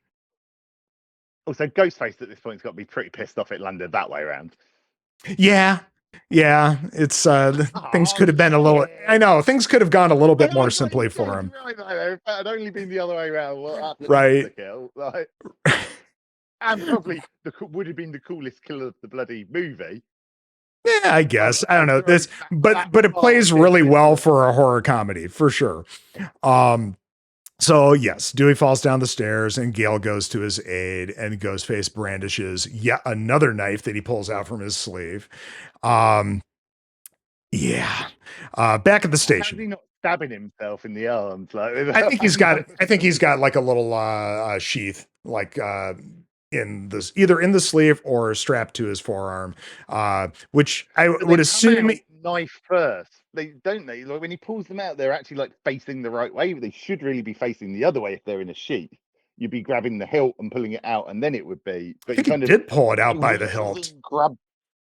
Yeah, but he goes in and then pulls it out like that by the hilt. I thought so. It's obviously it looks better on camera, but it's like if you've got them up, you would have had them the other way around and you would just grab them and like that. You would have been a lot easier. So he has to like reach up his sleeve with his hand, grab the hilt, and then pull it out. So it's Anyways, it works. He's got another knife. And this is where we cut to the station for the phone call that you were bringing up, where she picks up the call and it's Ghostface using Sid's own voice. Also, the police are having a pizza party. Yeah. For some reason. And everyone's just happy with some random person just being in the office with all this evidence and everything else that they really should just completely unattended. I guess that was Kincaid's call. I mean, he's the detective who's in charge. Office, But yeah, Ghostface is using her own voice to fuck with her. And when he switches over, he orders her to come to Milton's house. She finds a file in this as well, doesn't she? This was before she picks up the phone. This is Kincaid's file on her. And wow, does he have a shit ton of research done on her. So that, makes her a little suspicious of him, of course. And now before she leaves to go to Milton's house, she's eyeing this bulletproof vest. And then she's also digging in the drawers. But then it also is like, oh, bulletproof. Like, so then the Ghostface stuff later, like, it kind of undercuts that a bit. Of like, well, she's going to bloody have it. Well, these shots on it as well. But it's like, there's that lingering shot on it. But then instead of her obviously going back for the vest, she instead digs through his desk drawers and finds a little holdout piece. Not his desk drawers. Another detective, like she goes like into another office, and a few just randomly just some other detectives because like that's his desk there, and like he goes through a door into another room with like 3 or 4 desks and picks the one like 2 away. Like it's just some other detective, like just steals a gun from a police officer and walks out of the police station with the police officer. Well, and that's one that's on top of the one that she brought with her from her house, which we are soon to find out. But she grabs this holdout piece and then pieces out. Ghostface told her, hey, we'll call with instructions when you're on the road. Not his, because he has one later. So it is definitely is another detective. Again, he's multiple desks away or whatever. So because he uses his later on, doesn't he? So yeah, I suppose he does. Yeah. So when Sydney arrives, Ghostface, after forcing her to use a metal detector on herself and tossing away her gun, the one that she brought from the house. But doesn't make her go back and do it again afterwards. Like right. And that was her plan all along. If she's got to reveal that she's got something on her, have a second piece on her that she doesn't throw away. I think that's pretty smart. But she throws it in the pool. Lying around just to set up and just to do this because you were completely planning. This is like it's Roman's been thinking about this for 4 years, man. He's had time to plan. Oops, spoilers. But yes. she throws the gun in the pool, and she finds Gail and Dewey bound and gagged. As she's trying to get them free, Ghostface shows up, and she ends up gaining the upper hand by pulling out that hidden gun and fighting him off. But when she looks around again, he's gone because superhuman, right? Um, so to speak. So yes, Ghostface snuck away, and now Kincaid shows up, and he gets his head slammed into the mantle of the fireplace, and he's on the ground from Ghostface because, again, hit in the head, dropped on the ground. Sydney flees at this point, after, screaming at Ghostface, motherfucker this, motherfucker that. Throwing a few And tasers as well, I think. yeah, yeah. She goes and hides in the secret screening room where it's finally discovered, and she is unfortunately in there with Ghostface, who first portrays himself as her mother in a bloody sheet, which he pulls off to reveal nope, it's Ghostface, and then it is ultimately revealed that Ghostface is Roman. Yeah. And But also he, lock. It's a and they show big lock like steel bars go across, like hits its trapper in there mm-hmm. on the Yeah, door that those, she came through. Why right, didn't she right. burst through the other door? Like, why have we got massive, like, safe, heavy duty locks, but then a wooden door on the other door? Like, just a wooden screen door that you could just anyone can just smack their way through. Like, but no, we've got like Because maple movies. grade things on the secret door, like in the bookcase. Like, no, that's got like industrial strength vault, like fucking bolts on it. But we've still got a Yeah. wooden door that you can get in through this. Yep. But yes, it is revealed that bulletproof vest is what has kept him going, and it is indeed Roman, the director. And then he starts to do his killer talkie thing. The whole reason for his situation is that he's actually her half brother, born to their mother Maureen when she was an actress in Hollywood. 4 years prior, he'd tried reuniting with her, only for him to reject him due to being, the product of likely rape back in the day. And it is heavily implied that it was indeed Milton himself who was the father. Bitter over the rejection. No, no, it's not. Mm, It's no, it's very much is. I think it's completely not because he makes a point of saying, and then they had their way with her. Uh, like he does I don't make know. it He seem like makes he's like he comments was like about how, she made allegations against him, but nothing ever no, stuck. no, no, no. She made allegations. He never says against him. Like I think very clearly, like in the I picked up on it of like he passed her to the people that then multiple people who then took it too far or whatever his words I don't were. know. I think he He was wasn't pretty actually. involved himself there. Oh yeah, I'm not. But I think the way he's kind of said it, he wasn't involved in a way that would have been able to, lead to him Well, being his child. Like regardless, I bitter over think the it's more guilt. rejection. I think it's more guilt and all the rest of it that Yeah. he's kind of taken him under the wing. I think again, like that whole relationship and like because if he was like how like he couldn't be as like because then would no one have asked about where the mother was. Also, the timeline of 2 years, like with a 9 month pregnancy and 3 films, like that's suicide. Like, and she couldn't have been filming too many of those films when she was pregnant. She Otherwise, like probably did those films and was basically, just trying to get something better at that point.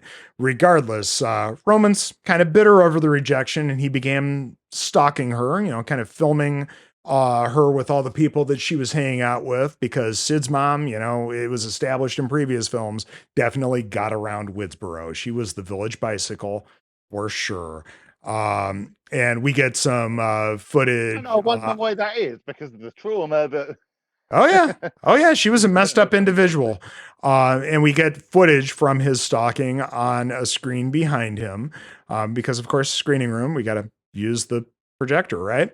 And we see her meeting with Billy's father. It also looked And like it was a sheet, though. Like it's also like projected, like as opposed to under a flat screen, which it would have been in a fucking screening room of that thing. Like there was like texture in the sheet I was projected on. It was like, it what was the not great fuck? Like, quality. It was not great quality. like it was like, Uh, no, this would have been a immaculate screen in a screen, like flat screen. But it's like I don't know. they Maybe got it like was the behind it original and one they from just the blown it. 70s. But that said, it's revealed that Roman was the one who has originally motivated Billy and Stu to No, kill I bet you what Marine. they did there was they shot it and they did it with the screen, and then they were like, just looks a bit fake. Like someone was just like, let's just hang a white sheet in front of it so it gives it a bit more texture, because you can see the screen behind it at one point. Hmm. Like, yeah. Well, yes.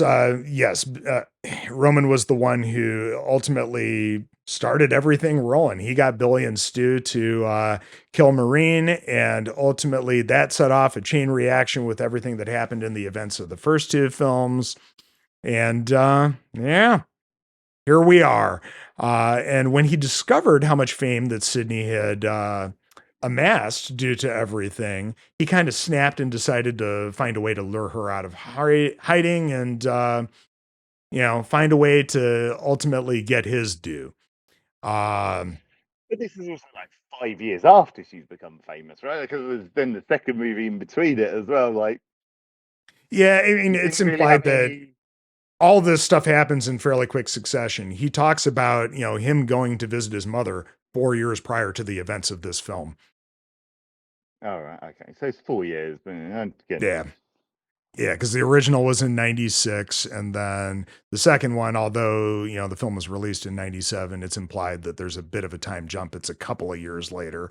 Um, so I don't know if Sid ever finished college, honestly. Um, who knows?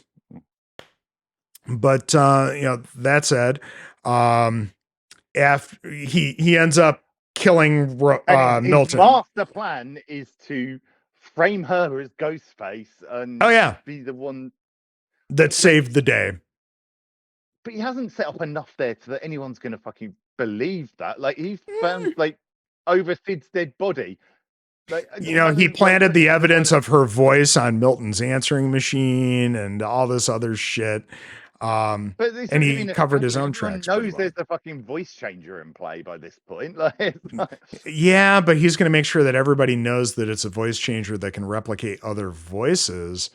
Because they make it clear that they didn't really understand that the voice changer did other voices until Gale and Dewey find that voice changer late into the film.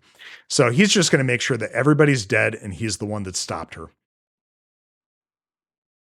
But yeah, this but is he where needs he to leave a ultimately couple of them slept. alive to then be like, oh yeah, he's like, to verify his story. He can't be the only person alive. Like, Well, he's going to use the voicemail that Sydney left as that verification that she was the killer. That's yeah, his whole I play. don't think anyone's buying it. It's like his house and whatever. Well, Like, he is a crazy person. yeah, but I mean, I think he needed to do a bit more setup there to actually like. He's planned all of this. Like, it felt like he kind of left the breadcrumb trail leading to Sydney being the killer. Like, Well, a little bit ultimately, bare bone there. Like, put yourself in the place of like, if that doesn't work, you're getting immediately arrested and like everything's over. I Like, don't because know. you are. He seems to think that his situation is fairly airtight, and this is where he brings He's out. killed. His plan is to kill her and it be known that he killed her. So Mhm. again, like, you are admitting to. Yeah, like Yeah, you're gonna need a stopping bit her more and than a basically single saving the voicemail. day. Yeah, I don't know. But Yeah. ultimately, this is where he brings Milton out, and Milton's like, I'll give you your film, whatever you want." And he's like, "Nope, I already have final cut." And he slashes Milton's throat. Great line there. And this is where he whines and whines and whines about his mother's rapist and the whole situation, and how, she went off and left him alone, and Sydney got all the life that he always wanted. And Sydney just, is like, oh, grow the fuck up at this point, and basically tells him that Hey, mate, I fucking live in some fucking like hut in the middle of the fucking woods, scared to death. mhm, You're a fucking big Hollywood film person. Like, we get it. Everyone's exactly. got scared of fucking Essentially, she's just trying to provoke him as well to, just let's make some shit and happen here. oh, woe is me, I'm a massive film director or whatever. Hmm. So they fight all over the place. They're constantly tripping each other, and people are falling into the ground and hitting their heads because that's what you do in this movie. And ultimately, he It's gets worse the than the upper bloody hand. NFL, this movie. Yeah. And people are getting their bells rung left and right. And this is where Roman gets the upper hand and he shoots her in the chest. She goes down. He stands over and shoots her one more time in the chest, In the thinking that, chest. yes, thinking that he's done what he needs to do. And meanwhile, while all There's this no shit is blood. happening, Like, there's no blood on that first shot. Like, you no. clearly know, like, And she kind of turns over after the second shot too. And while all this shit is happening, you hear Dewey and Gale from outside the room trying to find a way in. There's all sorts of banging and crashing and all this other shit. they don't try and like pull on the like. There's a walk into a room with a bookcase with Where hundreds most of of the books are gone. Just, Yeah. but don't start thinking about trying to pull at the books that are there, or just like going on the shelves that are already be like messing around on the shelves I that are know. already being cleared. We said they were smart, but we didn't say they were that smart. So yes, he's distracted by all this, and then he turns back around and sees that Sydney isn't there. And eventually what's his butt? Kincaid comes in here and after picking the lock and gets his ass handed to him again. And while all this distraction is happening, Sydney pops up behind Roman and stabs him a couple of times. And when he's out, pops up first, grabs the nice bit, the nice Bartles. This is probably one of my. I like that bucket of Bartles. They look very nice Bartles. Yeah, but she, a rather ornate ice pick. yeah, she stabs him a couple of times around the neck. And when he's on the ground, she says something to the effect of, "Your movie's Stab 3, isn't it?" And stabs him one last time in the chest. Also, what's her play here? Like, Her play is that everybody else is alive who are witnesses to everything that was going on, and they are people that will back her up. But ultimately, this is where Dewey. Like, it's an unnecessary action that she's saying. Like, she goes and then she goes to the heart or whatever. Like, it's like, Yeah. But we've had moments in films prior. Why is she going to the heart when she already knows that he's got a bulletproof vest on at this point? Like, why are you stabbing him in the fucking vest as well? Like, that's going to be so much harder to stab. If it goes all the way in, vest doesn't matter. You're good. But we get the moment where Dewey and Gale finally burst into the space. And they realize, oh my God, it was Roman. And as he's lying there dying, she grabs his hand and holds his hand as he dies. And brother, whatever. But yeah, it's kind of a touching moment. Stabbed him in the chest. Now you want to hold his hand? Yep. And after she gets up while she's doing that, maybe just stick a quick finger on the thing and just make sure that the pulse. Make sure the job is done. Yeah. And she steps away from Roman and she talks with Dewey and Gale a little bit. And this is where Roman pops up behind them because, of course, you have to have that final bit of the killer coming back. Completely superhuman. Completely superhuman, right? And Dewey takes a bulletproof vest on, and you just that's what makes him superhuman, right? But ultimately, he's got to come back for that last scare because it wouldn't be a movie like this without it. Dewey takes Kincaid's gun and starts unloading into his chest, and he just keeps charging forward, and they're shouting at him over the gunfire. In the head! In the head! He finally hears it in a break in his firing and puts one last round in between his eyes, and Roman's finally down for the count.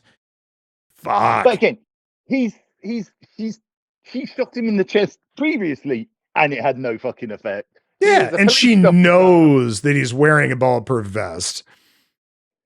He At this doesn't point, effectively. he He doesn't doesn't know. effectively. But he'd already shot him in the chest, and he already knows But if to he's it. Like, still charging at you while you're continuing to hit him center mass, you would right, think maybe he there's a would point to know. run up. Like, yeah, Exactly. like after the fourth bullet, like maybe try something new. This isn't working Yeah. for you. Yeah. Well, Don't finally remember he his hears fault. them and takes care of the situation. Um, yeah. Yeah. Finally killing him. And then we cut to what is probably a No, few I don't days think he is later. superhuman because again, like he No, goes he's down and not. runs He's the not. But yeah. again, That's it's the whole falling into the tropes of, what Randy's laying down, right?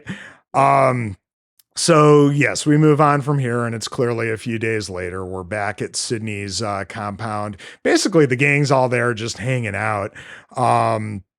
And we get Dewey and Gail on the front porch, and they're watching Sydney, come home after a walk with her dog, and they're talking about how she's doing and so on. And he's got a copy of Gail's book, and he'd like a signature. He says, and she's like, "Oh, come on, you hate this. This was like one of the biggest bones of contention in our relationship." And he's like, "Just sign the damn book, essentially." And she opens it up, and it's all hollowed out for an engagement ring, and it's super sweet and doofy. And they're like, this isn't gonna work, but you know he'd like to try. completely unearned as well. Like in this movie, like Eh, there was no real like whatever. Like there that's were quite a moments good where they were move. coming back together, and then things interrupted that. um and then you Yeah, have the yeah. We're previous going films from as that well. to hey, here's an engagement ring. Would you like to get back together? It's a bit of a step up. It's very 2000s, Mark, come on. Yeah. But yeah, she accepts, and they kiss, Why? and because again, they're cute as hell together. Let's be fair. It's never going to work, but they're cute as hell. So Sydney kind of throws the gate open wide, sort of symbolizing that, she's okay to live in the world again, right? And she comes back into the house. She doesn't set the alarm. They talk about how they're going to watch a movie together. Mark, the detective, for some reason, is there. Um, he's got his arm in a sling and everything, but he's just kind of convalescing with them, I Holding a guess. bowl of popcorn, like he's Yeah, taking her because out. Like, because they're all going to watch a movie together for some reason. So she doesn't set the alarm as she did previously in the movie. And when the wind blows the or door do the open, double bolts, or do the yeah, double lock that she'd and done as the wind previously. blows the door open, she just lets it be. She's ready to move on from all of this. She's thinking that because the person who basically set everything in motion is finally dead, life can move on and she can finally live. So, I mean, good for fucking her. She deserves it. Yeah, but also, what about After, the air conditioning? Like, you're just air conditioning the outside at this point. if it's Northern California, they're not bothering with air conditioning. I think it's implied that it's Northern California. uh, I think they're fine. But yeah, she just kind of leaves it be, and we go to but credits. also That's not it. secured the dog. Then she's left the front door open and the gates wide open. Like, This so is she knows clearly it's a gone. dog that's never on a leash and always wants to hang out with her. It's always around her. Come on. Whatever. But yeah, that's it. Credits. That's Scream 3. Well, It no, no, is. no. But the credit end song starts before the credits over the happy whatever as it's Oh, yeah, they fading always out have to do the it's shots like of the cast as their characters. Yeah. no, what I mean is the music starts before the credits start, like the creepy Mhm. music, and it's like we've got this happy scene, like whilst it's still on, whilst the visuals are still on the screen, you suddenly start getting creepy music, and you're like, and it's a bit of like Yeah, a but they don't do like the happy. previous two films with the final stinger of Ghostface appearing before the credits or anything like that this Uh, time. yeah, Um, it just felt like you could have let that have its breath and then have the credits start and then play this creepy song, so it has some delineation. But they start it over the like looking at the window, and it's just like yeah, it's okay, mostly you've like just the changed sound the of the song at wind this point. chimes. Yeah, but yeah, that's Scream 3. It's campy as all get out, and I think that's what actually makes the movie work. I don't know. It's my I mean, second least favorite Scream movie. not so, huh? The second film is my least favorite Scream movie. This is my second least favorite Scream movie. Out of all of them, okay. I Yeah. mean, I haven't watched some of the newer ones and all the rest of it, and I can't even remember the other two. So I can remember the first one fairly, but that's probably more say from Scary Movie and like Yeah. everything that is just like being done on. But I mean, I've shat over this film like quite heavily. A lot of the decisions, There's but plenty to I pick thoroughly apart. enjoyed. I Oh, thoroughly enjoyed it. it's a very enjoyable film. It Yeah. keeps you on your toes all the way through. It's very good at like a load of like suspicion on people, and Yeah. Well, that's where making these it Scream through. And movies really excel. It's all about the misdirection. It's all about the red herrings. And they do a great job making you think, hey, it could be Angelina. Hey, it could could be, be anyone. Jennifer. Yeah, definitely the detective. Over and over, they're making it seem like he could very well be a killer. Um, that's awesome. I've always loved that about these films, and just again the use of technology, with the exception maybe of the unbelievable voice changer.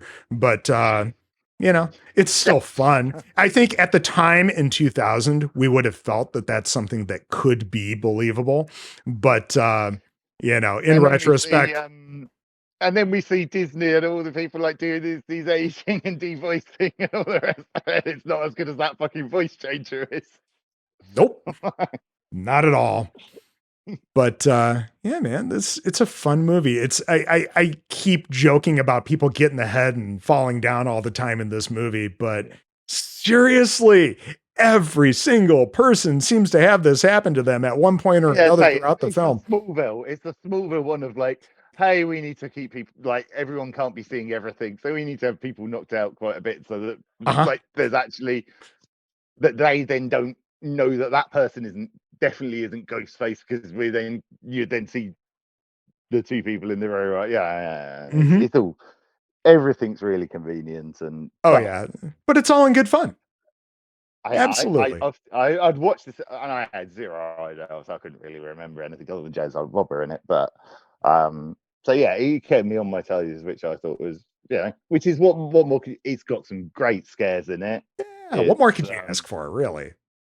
yeah, It's there are some things that our modern sensibilities are like, ooh, yeah, no, maybe not so much. But oh, I mean, it's the it is a movie is very 23-year much old film. calling out, but it's calling all of that shit out way It before is. anyone else was calling all that shit out. It's like Yeah. very much on the side of like, oh, this is really like, oh well, it was okay like in the 70s or what, like implying that it's not okay then either as well. And like Right. it was, it does, yeah. Yep. Again, And again, those Weinstein 22. clearly thinking that he was too big to fail, right?